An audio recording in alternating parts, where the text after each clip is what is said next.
Do you find yourself wondering if your very hard to read avoidant partner is actually developing deeper feelings for you in a relationship dynamic of some sort?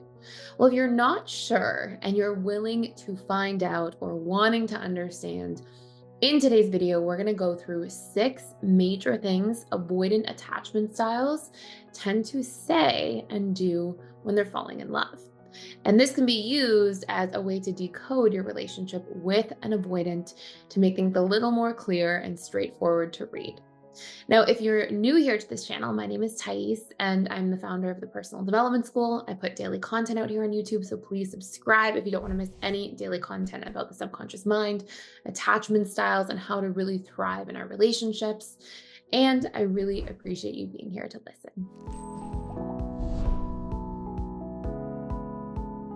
I want to talk to you a little bit about what dismissive avoidant attachment styles tend to say when they're falling in love with somebody. And what's really interesting is I've had a lot of requests for this series, and all different attachment styles tend to have a different relationship to what falling in love actually feels like to them and the different internal experience they have accordingly. So, because everything is very subjective in our lives based on our own internal subconscious programming, what you'll see is dismissive avoidants tend to have certain things that pop up when they're falling in love, namely in the form of fears.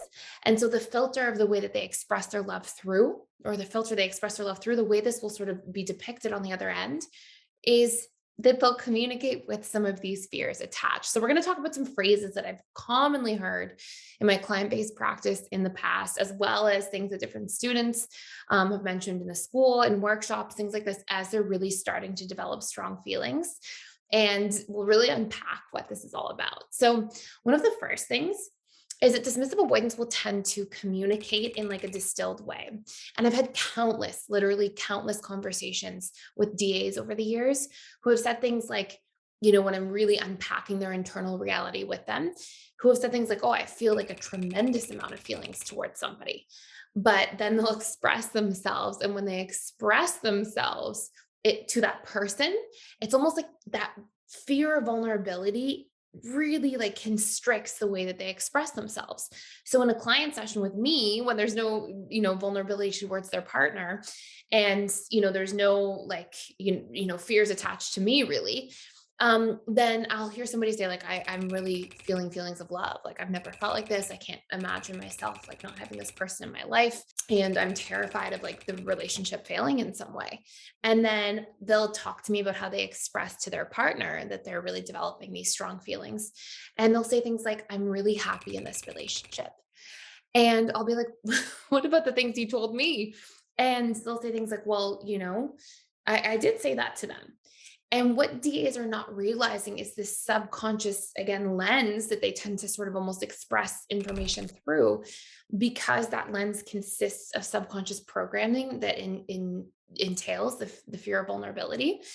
Then it really gets like almost like a constrained expression of the external word. So I have some really exciting news, and it's that integrated attachment theory training is back. So who is this for? Well, of course, this is for any individual who wants to make an impact and really be of service to others while also obtaining freedom and flexibility and abundance in their lives. And this is also for anybody who's already a counselor, a therapist, a coach, and just really wants to expand their toolkit. We've had so many people enter into the integrated attachment theory program because they're just looking to obtain a certain degree of mastery in terms of understanding their own attachment patterns and also the attachment patterns of maybe their children or partner or other loved ones in their lives, so they can really support those people and understand them more deeply. So if you're interested, click the link below to learn more and dive in with me. And I'd love to see you on the other side before seats run out. So one of the common phrases that you'll often hear dismissive avoidants say when they're starting to fall in love and really develop strong feelings is they'll actively talk about the relationship more. So they'll say things like, I'm really happy in this relationship. I feel really lucky to have you. And those tend to be very common phrases. Another big one that you'll see. Oh, and by the way, if you are somebody of a different attachment style trying to figure out how to navigate your relationship with a dismissive avoidant, we have courses you can check out for free for 7 days and can literally get through that course in 7 days. And it's every attachment style with a DA, and like all the things you'll need to know to really prepare you to be able to thrive in that relationship. And also in a way that allows you to get your needs met, you to feel seen and heard and connected, and valued and appreciated and wanted in that relationship, by sort of like executing on the roadmap that's there and knowing important tools that are going to be useful, to show up in the relationship. So you can check that out using the link in the description box below. I also have a free attachment style quiz, by the way, that's on every single YouTube video if you ever want to check out where you're testing as an attachment style. So, anyways, you'll hear things like, I'm really happy in this relationship. I feel really lucky to have you. I haven't felt like this before. This is another really common one for dismissive avoidance. And again, this is like, it's like what is going on inside, or not being expressed to somebody that they're afraid to be vulnerable to, because they feel like that person like has so much power over them, because they feel so much towards that person.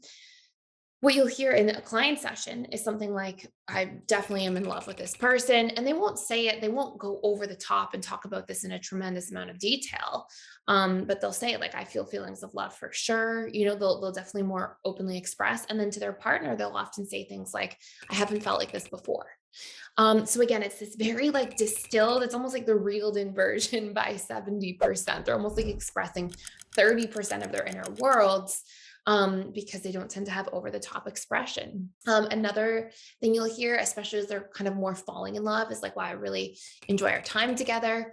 And you'll often hear things like, yeah, like I really look forward to seeing you. I miss you when we're not together, or things like that. And those are all the, this for a DA is very vulnerable expression.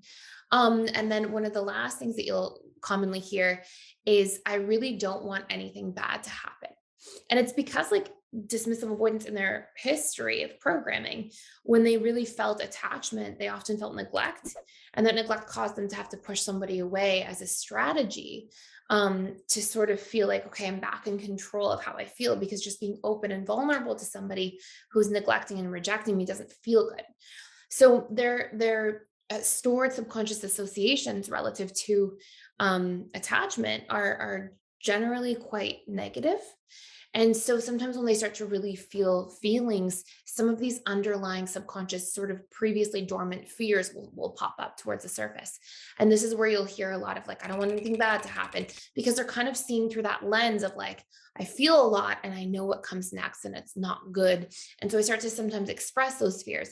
And these are generally, when you're hearing this with a partner, a really good time to talk about needs, to facilitate open and healthy communication, to try to work to understand each other better. Because when a DA feels like they can solve problems through communication, they actually see that, hey, a lot of these fears are actually solvable problems.